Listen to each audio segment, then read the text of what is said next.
నమస్కారం. ఆలోచనామృతానికి స్వాగతం, సుస్వాగతం. ఎట్టకేలకు ఈ 5 రోజుల సదస్సు ఇవాళ ముగిసింది. Artificial intelligence summit, AI summit Bharat. ఈ సమ్మిట్కు 20 దేశాల అధినేతలు, రకరకాల పెద్దలందరూ వచ్చారు. దాంతోపాటు విదేశీ ప్రతినిధులు వేల మంది వచ్చారు. లక్షలాది మంది ఈ ఆర్టిఫిషియల్ సమ్మిట్కి హాజరయ్యారు. మొదటి రోజు ఏర్పాట్లు అటు ఇటుగా ఉన్నా కూడా 5 రోజులు 16 ఫిబ్రవరి నుంచి మొదలై 20 ఫిబ్రవరి వరకు వాటికి ముగింపు వచ్చింది.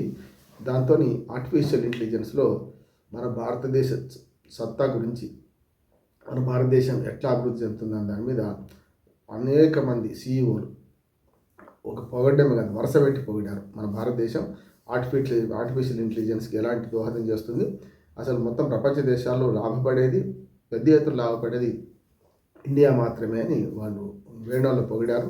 అది ఒకరు ఇద్దరు అంటే వేరు. అది వాళ్ళు చెప్పిన మాటలు కూడా చిన్నవేం కాదు, చెప్పిన మా వ్యక్తులు కూడా చిన్నవాళ్ళు ఏం కాదు. దేశాధినేతలు చెప్పారు. మనకు ఆర్టిఫిషియల్ ఇంటెలిజెన్స్ ముఖ్యంగా ఈ సోషల్ మీడియా గూగుల్ సీఈఓ నుంచి మొదలు పెడితే అందరూ కూడా అదే చెప్పారు. ఎన్ని లక్షల కోట్ల పెట్టుబడులు వస్తాయనేది వాళ్ళే చెప్పారు మనకి. అంటే ఇవాళ సీ కేబుల్ ఏదైతే ఉందో దానిలో అమెరికా నుంచి ఇండియా వరకు, ముఖ్యంగా విశాఖపట్నం వరకు సీ కేబుల్ గురించి గూగుల్ సీఈఓ మాట్లాడితే మిగతా వాళ్ళందరూ కూడా విశాఖపట్నానికి ఉన్న అవకాశాలను గురించి అద్భుతంగా చెప్పారు. దాంతోపాటు దేశానికి మన యువశక్తి ఎటుందో, యువత రేపు పనిలో పెట్టాలనుకుంటే వీళ్ళకు భవిష్యత్ ఉద్యోగాలు ఆర్టిఫిషియల్ ఇంటెలిజెన్స్ ద్వారా ఎట్లా సంపాదించుకుంటారనే విషయం కూడా చాలా చర్చ జరిగింది. అనేక ఇన్నోవేషన్స్ నిన్న స్టార్టప్ కంపెనీలు కానీ, ఇన్నోవేషన్స్ కానీ, రోబో నుంచి మొదలైతే అనేక అద్భుతాలను అక్కడ ప్రదర్శించారు. మన తెలుగు రాష్ట్రాలు, ఇరు రాష్ట్రాల ముఖ్యమంత్రులు కూడా అక్కడ హాజరయ్యారు. రేవంత్ రెడ్డి హైదరాబాద్ ఫ్యూచర్ సిటీలో దాదాపు 2,500 ఎకరాల్లో ఈ ఆర్టిఫిషియల్ ఇంటెలిజెన్స్ హబ్కు మేము స్థలం ఇస్తాం, రావచ్చు అని చెప్పారు. ఆ అవకాశాలు తెరిచే ఉన్నాయి, ద్వారములు తెరిచే ఉన్నాయని చెప్పారు. అట్లాగే విశాఖపట్నంలో ఇప్పటికే Google hub centre, data centre శంకుస్థాపన జరిగింది కనుక అక్కడ అవకాశాల గురించి చంద్రబాబు నాయుడు గారు మాట్లాడారు. మొత్తం భారతదేశంలో అన్ని రాష్ట్రాల కంటే రెండు తెలుగు రాష్ట్రాలు ఇందులో లబ్ధి పొందే ప్రయత్నం చేసినాయి.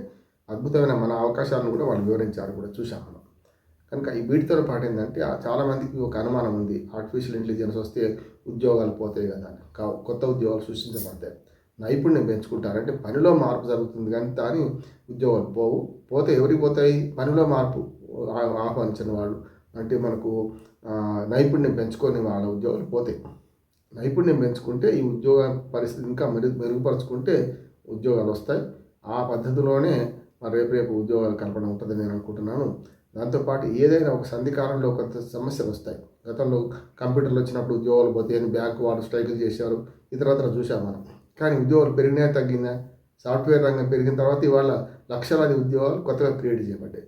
అంటే ఆర్టిఫిషియల్ ఇంటెలిజెన్స్తో ఏదైతే సులువు అవుతుందో ఆ పని సులువు చేస్తే క్రమంలో మానవ మేధస్సు మించింది అయితే ఏం లేదు కదా. రోబోలను కనుక్కున్నా, కంప్యూటర్లు కనుక్కున్నా, ఏ కొత్త టెక్నాలజీ కనుక్కున్నా మన ఎవరు మన మనుషులే చేసాం. ఆ మనుషులను మించి అయితే కంప్యూటర్లు వ్యవహరించవు, మనుషులను మించి అయితే ఈ ఆర్టిఫిషియల్ ఇంటెలిజెన్స్ పనిచేయదు. కనుక ఆ ఆర్టిఫిషియల్ ఇంటెలిజెన్స్ నియంత్రించి దాని ద్వారా పనిచేయించే క్రమం కూడా మనుషులదే. కనుక ఆ నైపుణ్యం పెంచుకుంటే మనుషులకు పని దొరుకుతుంది. ఆ నైపుణ్యం పెంచుకోకుండా దాన్ని వాడుకుంటాం ఏఐ యూజర్స్గా ఉందామా, ఏఐ క్రియేటర్స్గా ఉందామా అనే దాన్ని బట్టి మనం భారతదేశ భవిష్యత్తు ఆధారపడుతుంది. కనుక నేను క్రియేటర్స్గా ఉంటారంటూ నేను అనుకుంటున్నాను. ఇవాళ ప్రపంచవ్యాప్తంగా ఉన్న అనేక కంపెనీల సీఈఓలు, ప్రముఖ కంపెనీల సీఈఓలు మన వాళ్ళు ఉన్నారు, భారతదేశం వాళ్ళు.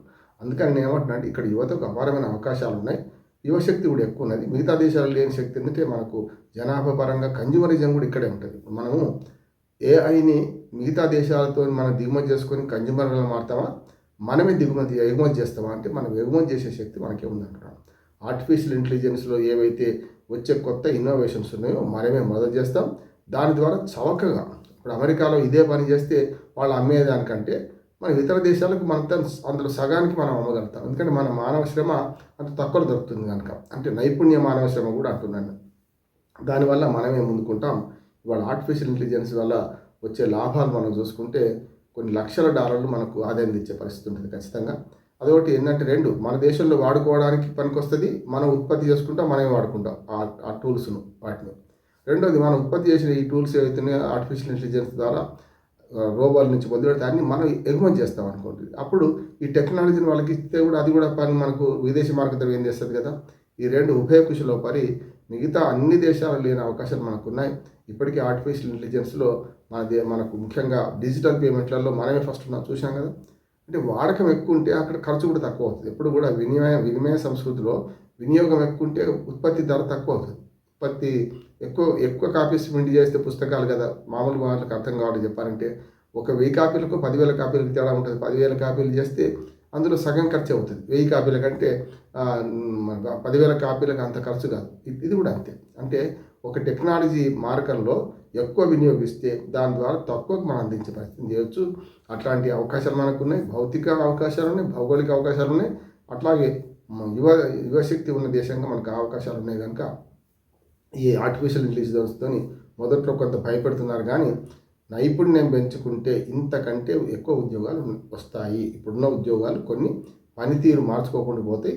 పనితీరు మెరుగుపరుచుకుంటే అదే ఇప్పుడు మనం చూస్తున్నాం కదా. సాఫ్ట్వేర్ రంగంలో కూడా వెనకట జావానో ఇంకో 2-3 చదువుకుంటే అయిపోయేది. అమెరికా నుంచి అమెరికాకి వెళ్ళిపోవచ్చు అన్నది. ఇప్పుడు అట్లా లేదు. అమెరికాకి వెళ్ళిపోతే కూడా ఎక్కడైనా సరే నిత్య విద్యార్థిగా వీళ్ళు చదువుకోవాల్సిందే, కొత్త విజ్ఞానం తయారు కావాల్సిందే, కొత్త టూల్స్ తయారు చేసుకోవాల్సిందే. ఆర్టిఫిషియల్ ఇంటెలిజెన్స్లో పని వేగవంతం అవుతుంది. ముఖ్యంగా దీనిలో 4 రంగాలు బాగుపడతాయి అనుకుంటున్నాను నేనైతే. ఒకటి విద్యారంగంలో మార్పులు వస్తాయి, ఆరోగ్య రంగంలో మార్పులు వస్తాయి, అట్లానే మనకు వ్యవసాయంలో మార్పులు వస్తాయి. 4వది అతి ముఖ్యమైనది. ఈ 3 ఉత్పత్తికి సంబంధించినవి, మానవ పెట్టుబడికి సంబంధించింది, భవిష్యత్తు పెట్టుబడికి సంబంధించింది. ఈ 4వది గుడ్ గవర్నెన్స్ ఉంటే అవినీతి పోవడానికి వీలుంటుంది. అందుకని ఆర్టిఫిషియల్ ఇంటెలిజెన్స్ అవినీతి నిర్మూలనకు, పారదర్శక పాలనకు, జవాబుదారీ పాలనకు దోహదపడుతుంది.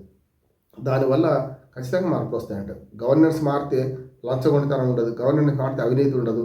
ఇప్పుడు ఆటోమేటిక్గా వచ్చేవాళ్ళు మన దగ్గర కంపెనీలు పెట్టుకునే వాళ్ళు కూడా తప్పనిసరి రావడానికి వీలవుతుంది. కనుక ఈ 3 రంగాలు 4 రంగాలు. ఆరోగ్య రంగంలో ముఖ్యంగా భవిష్యత్తు పెట్టుబడి, పని దినాలు పెరుగుతాయి, ఆరోగ్యం బాగుంటే. అట్లాగే విద్యారంగంలో బ్రహ్మాండమైన ఫ్యాకల్టీ లేక మనం బాధపడుతున్నాం. ఇవాళ మెడికల్ కాలేజీలలో బ్రహ్మాండమైన ఫ్యాకల్టీ కోసం ఏంది మనం ఆన్లైన్ క్లాసులు చెప్పొచ్చు. అట్లానే మనకు ఎక్కడైతే కొరత ఉందో దాన్ని ఆరోగ్య రంగం తీసుకు, డాక్టర్ల కొరత ఉన్నది అనుకుందాం. డాక్టర్ల కొరత చేయడం, డయాగ్నోసిస్ సెంటర్స్ కూడా ఇవాళ అవసరం లేకుండా క్యాన్సర్ని కానీ ఇతరత్ర నిమిషాల్లో డిటెక్ట్ చేయాలి ఒకటి ఉన్నది. వ్యవసాయంలో అయితే మనం చూసాం కదా, బిల్ గేట్స్ వస్తే ఒక అరటి మన ఆకును గెలను కనుక ఫోటో తీసి పంపితే అది ఏం రోగమో చెప్పింది, దానికి ఏమందో చెప్పింది, డ్రోన్ల ద్వారా కొట్టేసుకున్నాం. అప్పుడే ఆ క్షణాల్లో నిమిషాల్లో మనం చూసినాం మనం. అందుకని ఏమంటున్నానంటే ఇది పని వేగవంతం అవుతుంది, దాంతో మానవ శ్రమ తక్కువ అవుతుంది. కానీ మానవ శ్రమ దేని మీద ఉండి మేధో మానవ శ్రమ అవసరం పడుతుంది. అప్పుడు ఫిజికల్ అవసరాలు తక్కువ ఉంటాయి.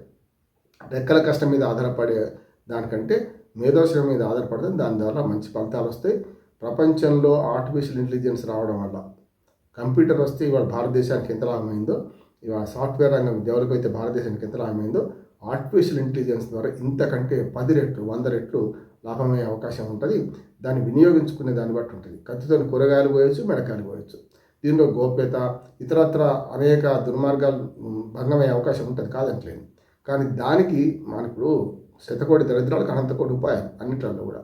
ఇది కూడా దాన్ని మనం కరెక్ట్గా చేసుకుంటే మనం కత్తితో కూరగాయలు పోయొచ్చు, మెడకాయలు పోయొచ్చు. మనం చేసే పని ఏమిటి అని ఉంటుంది. కత్తి తప్పు కాదు, కంప్యూటర్ తప్పు కాదు, ఆర్టిఫిషియల్ ఇంటెలిజెన్స్ అంతకంటే తప్పు కాదు.